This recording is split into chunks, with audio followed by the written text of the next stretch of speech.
And a good morning, good afternoon, and a very good evening to you. For good on the people of you, Purple 3, everything grand, and always well in your world. I never thought I would say this on this channel, but may I introduce to you a Blackstar amplifier, people of the tube.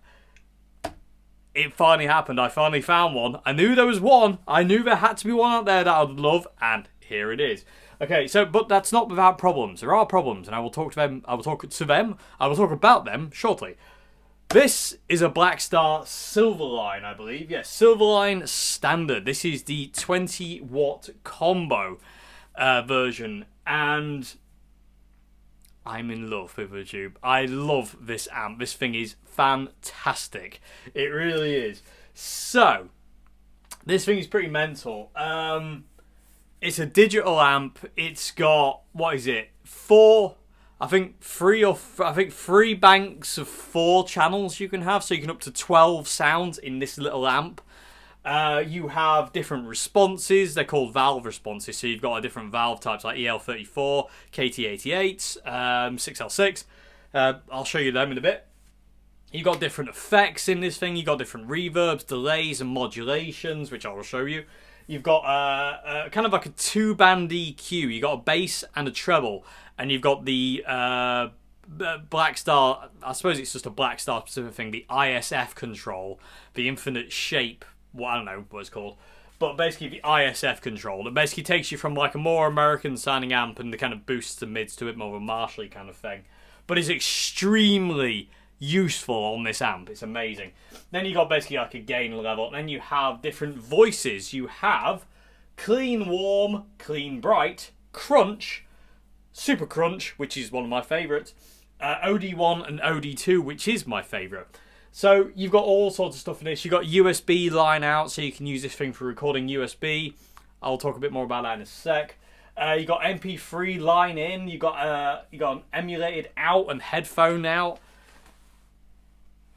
Foot switch capability, 10-inch speaker, I believe, in this one, the little 20-watt. Looks cool. It's grey, kind of silver. It just looks really posh. And like I said at the beginning of the video, I honestly never believed I would ever bring you a Blackstar amp on this channel. Because all the Blackstar amps I've tried up to this one, I have not got on with at all. And same thing goes, I don't like to review things I don't like because it could put somebody off their dream amp guitar pedal. So I just don't review them. But I have to review this. I have to do this amp. I love it to bits. I saw this actually, tried this in Anderton's the other day, and I just fell in love with it. I bought it on that day. I bought it on the spot. I was like, I'm having this. I need it. And here it is, PeopleTube, and it's going nowhere fast. So, problems. Okay, my problem is this thing is closed back. And as a result of that, you get a lot of low end that has nowhere to go.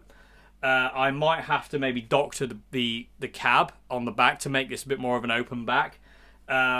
It's cool to have a closed back, but I don't really think closed back combos this size really work.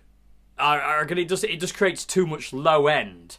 And that is the thing I've been fighting with this amp and another amp, actually, which you'll see later this week. Oh, by the way, welcome to Amp Week, everybody. Monday, Wednesday, Friday, I have amps to show you. So, yeah, I've been fighting with low end this week. Like, immense amounts of low end. I don't know why. It's just become a bit of a plague recently. But this one has immense low end. And it's even with the bass on 0, the intro jam, and with my pedal board, I have bass all the way off, and normally that's enough and that's fine, but there's still so much thump in this amp. It's kind of frustrating. I wish it was an open back cab, and I might have to do something like that with a saw, because I don't intend to sell this amp. I love it too much to want to sell it, and so I might have to do an experiment, people of the tube, at some point, and make this an open back, and see if I can release some of the low end demons this amp has. So that is problem number 1. Problem number 2 is the USB output. Now, there is an emulated line out, but it's mini jack. Now, I don't know if that will work as a DI, just going to like an M box or a device. Like if you're using like a normal kind of like guitar lead, 1/4 inch guitar lead, can you just put a mini jack adapter on the end of that, plug it into there, and then plug it into your M box and get a line out? It doesn't say you can. That's the problem. I will try it though, PeopleTube. I might try that today. Actually, I might give that a go into the camera and on. I think if I've got a mini jack adapter, I think I do. Yes, we do. So we will be trying that today, PeopleTube. We're going to try the emulated out into the input on the Zoom Q8, and we'll give that a go, see if it works. Because USB recording out is all well and good, but meh. And also, the socket for it is right there. It's not out the way, it's right in the way. It's a bit stupid if you're asking me. I just don't get it. So yeah, they're my two main gripes on this thing. That's it. Other than that, this amp rules the day. I absolutely adore it to bits. I love the way the speaker sounds. I love the way the effects sound. I love the reverbs. I love the voice of this amp. It's fantastic, PeopleTube. So I thought what I'll do today is, usual thing, I will show you my pedal board first, just in isolation without a backing track. So just let you hear it with just my pedals. Then basically I'm going to take you through my... I've only got 3 presets at this point in time. Like I say, you can have 12. I have 4 at this point in time. I've got one for my pedal board, one kind of dirty, clean, John Frusciante-esque kind of clean tone, a distortion, and an ambient tone. And that's basically me happy.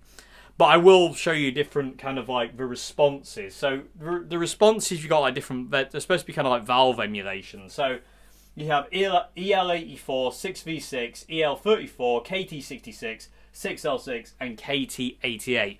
And I'll show you them on the distortion channel because it's really prominent on that. I might show you on the clean as well, actually, when I do clean. I'll do it all. I'll do it all, I told you. But like I say, this is the 20-watt version. I am desperately trying to find the head now. I really want to try the head version of this amp because I just have to. I need to know. Especially through my Magic Cap or any cap for that matter. I just need to know what the head version is like. If this one's amazing, I need the head. Anyway, that will happen at some point. It's loud for just 20 watts. Giggable loud? No. But loud nonetheless. For home use and for stuff like that, yes, mate. But I've got to say, Blackstar, yes, mate. Finally. I love it. I absolutely love it. So, without further ado, let's plug back in. Well, let's plug the pedal board in. Let's make some noise with that, and then we'll get into individual sounds that the Blackstar Silverline has to offer. So, pedal board first. This thing does take pedals like a champ, but like I say, immense low end. I'll probably have to edit some of that out actually in editing because it's just really all-encompassing. Again, close back little combos. I don't really like it. It's like a big pufferfish. Anyway, let's make some noise regardless of low end.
Okay, for YouTube. So there you go. That's the sounds through the Blackstar Silverline with my pedal board. Like I said, I don't know if you'll be able to hear it. I will edit some of it out because I think well, maybe I might edit some out. If I don't, there'll be a caption saying I didn't edit it out. But there is an immense amount of low end. Like I say, the whole thing's closed back, so that speaker is sealed in there. It can't breathe. And as a result of that, there is this immense low end. So Blackstar, if you're listening, open back cabs. I think it'll make this amp breathe a little bit better. Anyway, so that's my pedal board. This thing takes pedals like nobody's business. It's just wicked. But what I love about this amp, not only the fact of like its size, it's tiny, it's really light, and it looks amazingly cool. Oh my god. And it sounds amazingly cool as well, obviously. Otherwise I wouldn't have bought it, would you, Dave? No, you wouldn't, would you? No. Anyway, I'm a bit hyper because I love this amp. So anyway, that's pedal board. I'm going to plug pedal board now. We're going to go straight into the amp. I'm going to show you my presets. I'm going to show you the different responses as well. I will show you the voices as well, but after I've shown you these kind of next sounds. So you'll get like a dirty clean tone, a distortion tone, and what I'll do is I'll play a little bit on each voice basically. So I'll start off with whatever the first one is, which is perfect. So my clean tone, I used the EL84 voice, and I used the Super Crunch channel, and I had the gain really low to get that kind of John Frusciante dirty clean. And basically what I'll do is I'll just rotate the response through the valves. So it'll go EL84, 6V6, EL34, KT66, 6L6, and KT88. So you'll hear all those, and you'll hear how the voice of the amp changes. I'll do that on the clean channel first, dirty clean, and then I'll show you it on distortion as well. Also, another thing as well, PeopleTube, is I mic'd up pretty much dead center of the speaker today, which is, again, not something I really do, but I'm trying to get rid of some of that low end.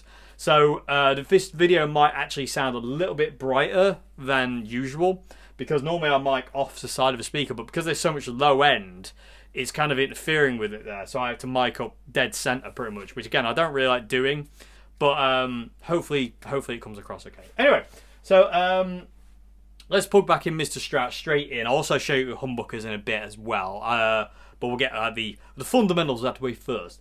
And yeah, let me show you the different responses and show you my presets that I've got. So clean, distortion, and ambient. Let's go, shall we? Let's make some more noise with the Blackstar Silverline. Bloody hell, I do like this amp.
So that was EL84 6V6.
Okay, people tube, I am in love with this amp. Hopefully the sounds are coming across okay.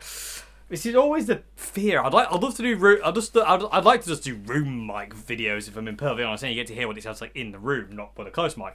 But hopefully the sounds are coming across okay. This thing sounds immense. I absolutely love it. So you heard all the different responses there as well, and you also heard me crank up the gain on the Super Crunch mode, which I'm using for my kind of dirty clean tone, and it takes you into kind of Richie Blackmore territory, which is just like, you know, why would you not want that?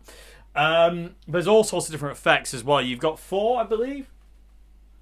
Yeah, you got 4 different kind of effects on each bank. So you've got a reverb mode, a delay mode, and a modulation mode. On the modulation, you've got like a flanger, a phaser, a chorus, and a tremolo. On the delay, you've got like a kind of like a slapback, like, you know, an analog delay, a digital delay, and then you got like a multi-tap delay, which is like the Dave Gilmour thing. Let me show you. Does this. Hang on a minute, let's get the tempo. Where's the tap switch? So does that kind of like, you know,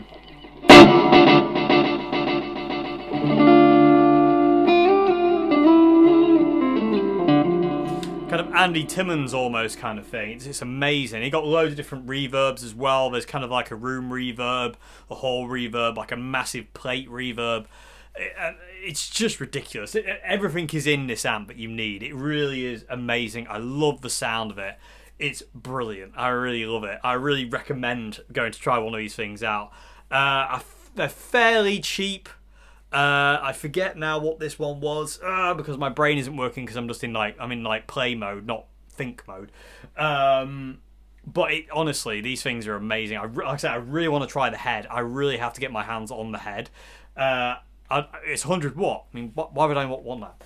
But yeah, this is the 20 watt version. It's the only one I could get when I was there. So I was like, oh, I'm not walking away without it, because I took it into one of the isolation booths at Anderton's, and I was just playing around with it with this guitar, and I was just like, oh, this is so good. Everything I did with it, I was just like, this is so good. It feels and sounds so good, and I was just like, I'm having it. I'm not leaving the shop without this one. I did ask if they had any more of the high wattage ones in stock, and they did, but they weren't in the shop. They were at the warehouse, so I was like, I can't wait. I was impatient, so I left with this one, which I don't regret at all. So yeah, I adore this thing, people too. It's amazing. I love the way it looks. I love the sound of this thing. So mega. So what we're going to do now, people tube, is we're going to try that emulated line out thing and see if we can use it to get a line out into the camera. So I'm going to get just a normal guitar lead, put a little mini jack adapter, one of these things. Where is it? Hopefully this one works, because they're always extremely dodgy, these things, for some reason. I've never found one that works perfectly. But we're going to get one of these, shove it on the end of the guitar lead, plug one end of the guitar lead, the 1/4 inch, into the camera, put this into the amp on the emulated headphone out, and see what happens. I don't know, actually, that's the point. Will it cut the amp out if I do this? No, it doesn't. Okay, so that's a good sign. So, let's see if this works, because if that works, that's another option for recording as well, PeopleTube, because the USB out, not everyone has the ability to record the USB, and I don't want to record USB. I want to record with jack, because I want to plug it into my M-Box or a recording interface of mine. So for that, it needs to be jack or XLR, not USB. So I think that's a bit of a shoot yourself in the foot thing, but again, it might not be. So let's get this set up and let's see if this works.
Okay, Pooper Tube. So, yeah, that works.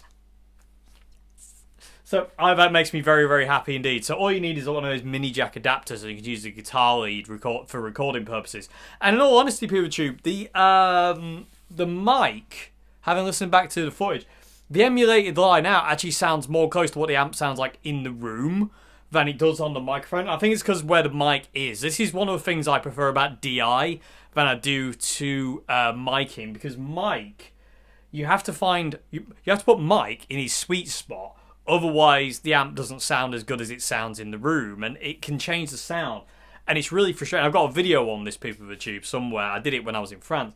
But I don't think that's in the sweet spot today at all. What I'm going to do, Pooper Tube, I'm just going to move the mic to where I want it to be, and where I normally mic things up. And I'm going to go through my clean, distortion, and ambient tone again for you, and let you hear the difference it makes. And this is the reason, like I say, this is the reason I like DI, because there is no variable.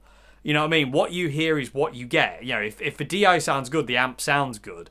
And that DI is a better representation of what the amp sounds like in the room than actually that mic signal, which I got earlier on, which kind of annoys me. But it just goes to show how kind of like finicky miking can be. It can be really... You can move a microphone like a fraction of an inch and it just totally changes the amp. You can have it like off axis and it totally changes the sound. You can have it like that and it'll change the sound. It's frustrating. You can have a different lead. You can have different mics. I get so sick and fed up of miking things up just to find out that later on it didn't sound like it did in the room because the mic isn't at the sweet spot, or it's picking up a bit of the speaker that isn't quite right. So, like I say, what I'm going to do now, I'm going to put the mic further over to where I would normally have it. So, I normally put the mic, because that's pretty much dead centre, it's off the dust cover. So, there. That's where I have it. So, I've got a video on where I like to mic speakers. And basically, if you've got the dust cover in the middle, it's normally off to the side of it. And invariably the right side. I don't know why, I always find the right side. So I'm going to do this again, Pooper Tube, because I'm a bit frustrated with that, because that DI sounded way better than the mic did, I think, on the first time around. So I'm going to do it again with the mic where I want it. Another thing as well is I don't like close mic. I always like to be able to get my hand between the mic and the grill cloth without bumping into each other. So I'm going to do it again and see if I can get more of an approximate thing. But again, that DI, I'm so happy that works, because again, USB output DI thing is a bit silly. And I like the fact of when you plug into that as well, it's it doesn't cut off the amplifier, you know, because normally sometimes when you put a jack into a headphone out on an amplifier or something like that, it normally cuts off the speaker. On this one it doesn't, so that's really cool. So I'm very happy about that, and that sounds amazing. That does give a better representation of what the amp sounds like in the room than the mic. The mic made it sound wispy, but again, that's because I was mic dead center on the speaker to kind of cut down some of the low end this amp has. You can probably hear it on the DI. It's got a bit too much low end in it, considering I'm running the bass on every preset on 0. Again, I reckon open back cab, or even just ported back cab, just some holes drilled into it would be better. Just let that low end out and let it breathe a little more. Anyway, let's do this again, Pooper Tube. Mic is where I want it now, where I always run it, and let's just see what happens.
Okay, so that did the exact same thing that I was expecting. Immense low end.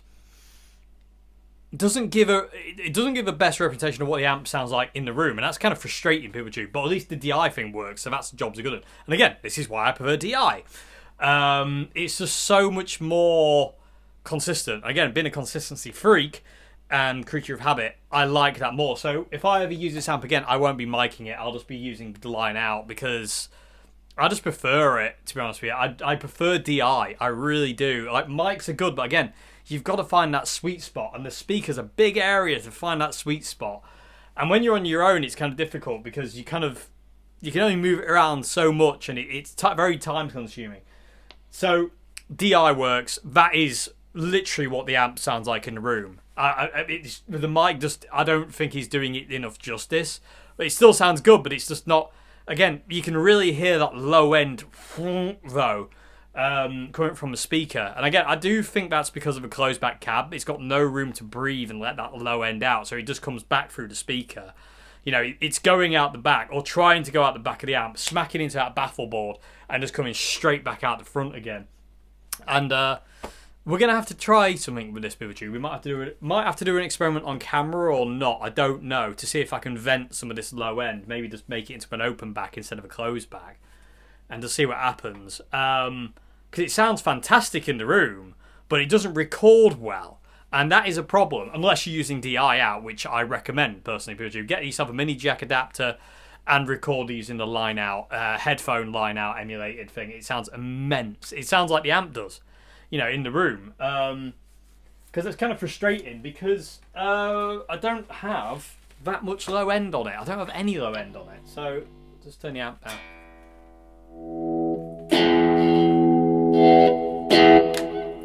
I don't want to peek the camera, but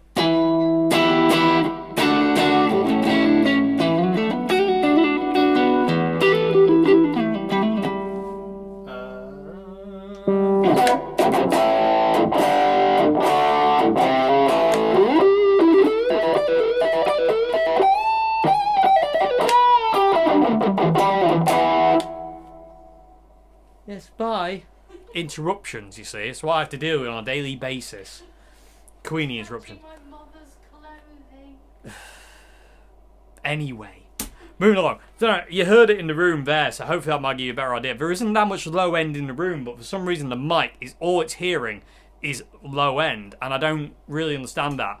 Well, I think I do. Close back, but again, I could be wrong. PeopleTube, what are your thoughts? Anyway, that aside, this amp is fantastic. Like I say, if you're going to use it for recording, use the emulated line out. Get one of those little mini jack adapters, stick it on the end of a guitar lead, and use that for recording. Don't necessarily mic. If you want a mic, cool.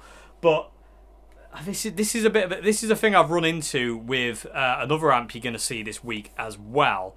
Is the immense bottom end of these amps. And this seems to be a new thing. I don't know why, but like a lot of new amplifiers seem to have immense low end that I just can't edit out unless I get an EQ pedal.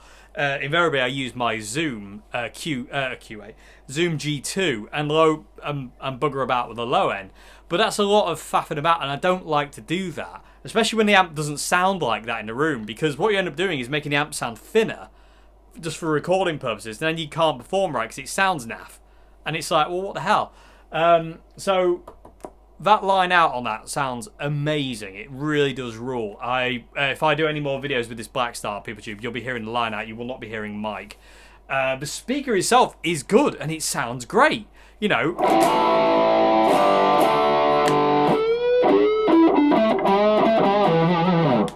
And in the room, there isn't all that low end. But the moment you mic it to record it, low end! I don't get it. People on YouTube, I do not understand it. Anyway, hope you enjoyed this vid on the Blackstar Silverline PeopleTube. This thing is immense, and I'm so happy to finally have a Blackstar on the channel that I actually love and actually own. Because it's like, it's all well and good, like, buggering about with things, but it has to be right, and this is right. I love this amp. It's amazing. It's small, compact. I love the 20 watt, this 20 watt. Like I said, I really want to try the 100 watt head. I'll be getting one of those at some point, believe me. But I'm going to have to save up again now because I'm bankrupt. Going to have to get the 100 watt head, but this is amazing. Go and try the the Blackstar Silverline. got it eventually. Because they're amazing. Really are amazing. And I love this one. And I'm very happy to finally say, Blackstar, yes. You know, it's been a while. But we are here finally. I just love it. It sounds great. The effects are good. The just sounds good. Recording wise, yeah, with a microphone. But DI, yay! DI works. So happy days. Anyway. Have a G chord. Oh, and that's another thing as well. It's got like so much mid-range, but I love mid-range, so I'm very happy. Especially when you go to neck pickup on a Strat.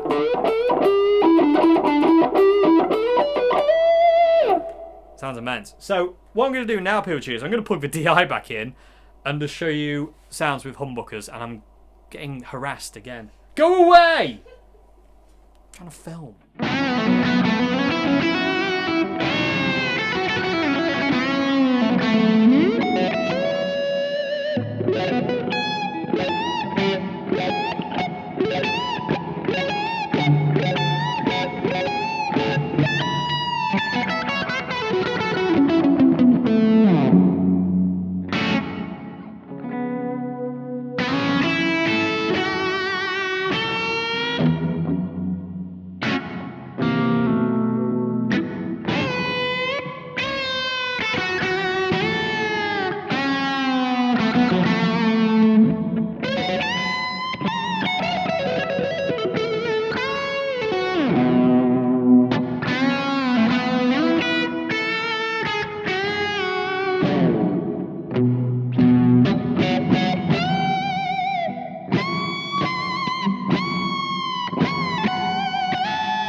Okay, YouTube. One thing I will mention about the line actually amplifies how much reverb you have on the amp. I had the reverb at basically about 10 o'clock, and it had way more than that on the emulated line out. I don't know why. But either way, I don't really care. It sounded way better than the mic did. So I'm very, very happy about that, YouTube. So like I say, if I use this amp again, I will not be using a mic on it unless I find the sweet spot, which I'm going to go hunting for off camera. But at this point in time, I'm not willing to do that. Again, I love DI for that reason of it sounds better. Again, it sounds more precise. Again, just if you've got a mic on your amp and you're like, that's the sweet spot right there, and then accidentally something gets knocked and it does that, all of a sudden that sound's gone. And for some reason, you can never find it again. It's just the laws of music there. Well, laws of mics, should we say. But But yeah, anyway, PeopleTube, what did you think? Have you tried one of these? Do you own one of these things? Let me know what you thought of the sounds. Hopefully they came across okay. Like I said, I do feel the DI is a better representation of what the actual amp sounds like in the room. Because I say with the mic, it just sounds like it's just like big and flubby, and I don't know, it's a bit weird. It doesn't seem to want to record properly with the speaker. And again, I do wonder if opening the backup will solve that issue. We will find out, because I'm doing that. I'm gonna get a saw to the back and open it up and see if I can get some more low end vents, so to say. Anyway, but honestly, I'm so happy to finally say I have a Blackstar to show you today, PeopleTube, because so many people have said to check out Blackstar, and I've tried so many ramps and I've never liked any of them. Literally, I've never liked any of them. I've tried pretty much all of them, and then I tried this one, and I just fell in love. It's just amazing. So, yeah, Blackstar, yes, mate. Silverline, rule of the day. Anyway, I hope you enjoyed this video, PeopleTube. If you like the videos I do here, please consider becoming a patron at Patreon. Link to that in the description box below, as well as a link to my Bandcamp where you listen to me music. Other than that, I'll see you again for another video very, very soon. Wednesday, we're going to be demoing the Marshall MOSFET, people of the tube. So I'll see you on Wednesday for that one. Other than that, have a great morning, afternoon, good evening, and goodbye now. I'm going to go and play on this for a bit longer.